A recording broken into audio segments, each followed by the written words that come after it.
Hi, I'm Chris Sousis. I'm 39 years old, and I'm based in Austin, Texas. This is Financial Audit. Welcome to the show. Thank you for coming on. So what do you do for a living? Right now, nothing. Wait. Yeah. I am currently unemployed. I used to work for Facebook. They let me go with the first round of layoffs. Oh, dude, I'm sorry. Yeah, it was a bummer. That was back in November of last year, and I haven't worked since. What was your position? Program manager, but I focused on managing relationships for the payments team. Oh, come on, Zuck. Yeah.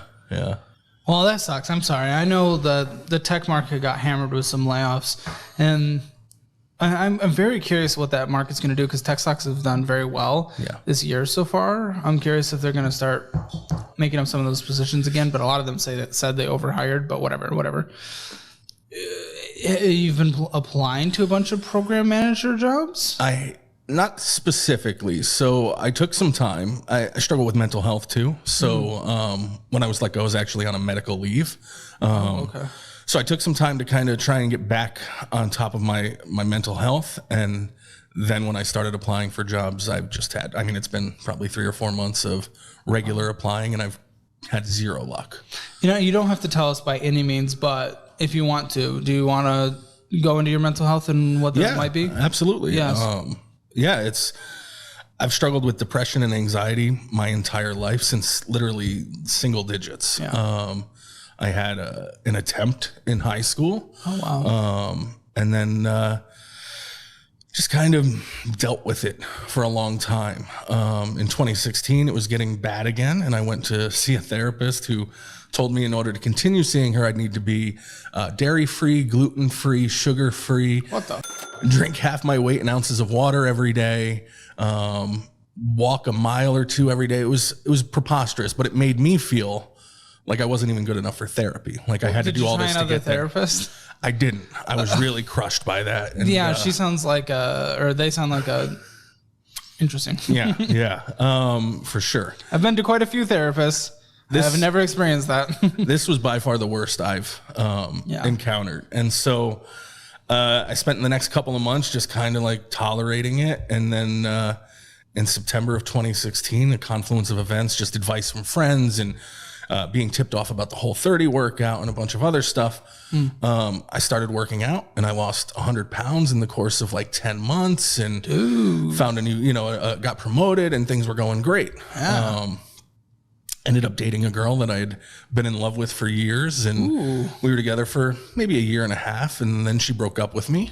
And that kind of started another spiral. I had already encountering what I call occupational anxiety. I get really anxious when I worry that I'm not going to meet somebody's expectations, whether I'm close to meeting them or not. And one day I was on my way to work and just had a breakdown, crying, punching the steering wheel because I was happy, or I had everything I thought I wanted to be happy, but I didn't feel it. And so I had a breakdown that day and couldn't go back to work after that, and was trying to get a YouTube channel going, trying to find whatever was next. And eventually I think she got tired of that. And we separated. And after that, I took all of my savings, my stock money, my retirement money. And because my mental health was in the dumper, said, I'm going to live my next 6 months like they're the last 6 months of my life. And then I'm going to end it. Oh no. Yeah. And so I had a blast. I don't want anybody to feel sorry for me. I went on a couple of cruises. I went to Hawaii. I went to pro wrestling school. All right. I did a bunch of fun stuff, a bunch of things that I thought I would never be able to do. I grew up in the projects in upstate New York. Sure. I never thought I would leave the city, let alone be able to travel the country or the world. So it was very cool to be able to do those things. 6 months came up. I no longer wanted to not be here. Good. And had to figure out a way to survive. I didn't have any money left. I didn't have a job. I didn't really know what I wanted to do. So I started doing Uber Eats and living in my car.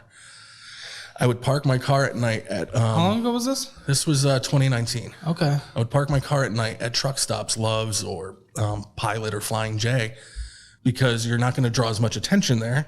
Lots of vehicles park there overnight.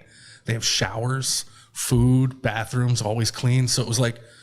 I made the best of it that I could. Except for the lizards. Well, there's that. They never bothered me because I was in the car. I think they were sticking to the trucks where people had money. But honestly, I had 2 neighbors, 2 other people living in their cars in the same parking lot that I would see regularly. Okay. And so, yeah, I'd wake up in the morning. I'd take my shower at the truck stop and go do Uber Eats for 12 hours and then come back to the truck stop. What were you doing with the money?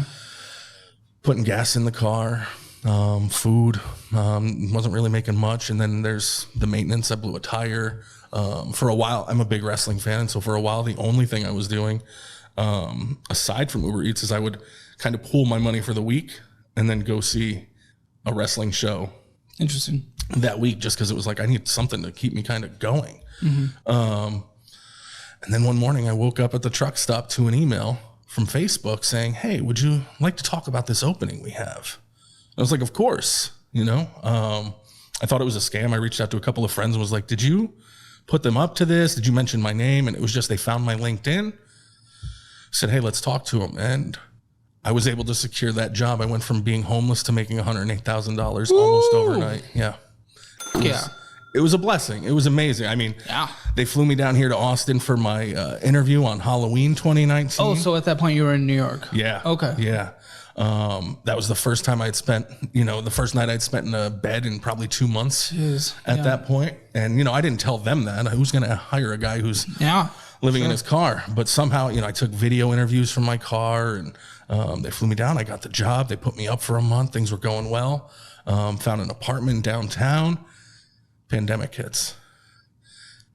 Everything shuts down. I've got no friends established. I just moved here. Adult friends are always hard in new locations too. Yeah. And I'm not a big drinker. And like, that's what people do to meet people.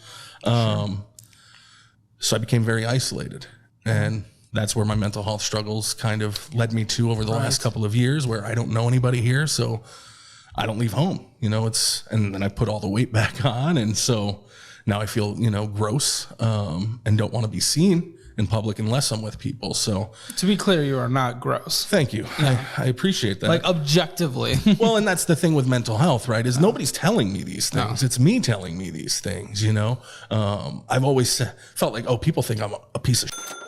Nobody's ever said, hey, Chris, you're a piece of shit. That's always me saying, Chris, you're a piece of shit, So I appreciate that. I'm still working on getting it through to myself that I'm not gross. There's always a conversation to be had about, okay, yes, there is like unhealthy, healthy. We want you to get to a place where you're healthy. I want to get to a place where I am healthy. But I mean, dude, you got that beard rocking. You're a handsome dude. Come on. I appreciate you. But of course, there is the conversation of health, and we do want to get health, and that is not a part of the conversation even shameful to acknowledge, to say we want to get to a place where we're healthy and where we live a longer life. And that includes for both of us, eating better and probably being more active and losing some weight. Totally. And well, that's the thing, right? Is if I don't want to be here now, why do I want to get healthy to be here then? Well, and also to say, based on what happened in 2019, based on what's happened recently, and based on what happened in high school, I am very happy that you're here with all of us right now. Thank you. Normally, this is where I'd plug subscribing, but if you are dealing with anything mental health at all, and I have a panic disorder, everyone has their different things. 988. It's the emergency hotline for anyone dealing with anything.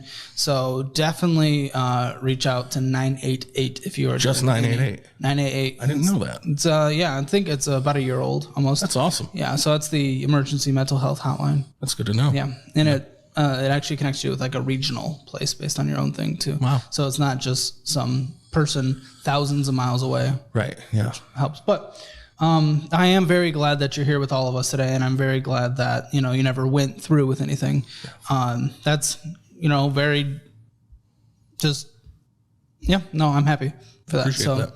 How has life been here in Austin, recently? You said you moved here, had a hard time meeting people. Have you had a chance over the past few years? No, I just because I had gotten to that point where I wasn't comfortable going out. Now the only time I really see people is if I bring friends or family into town.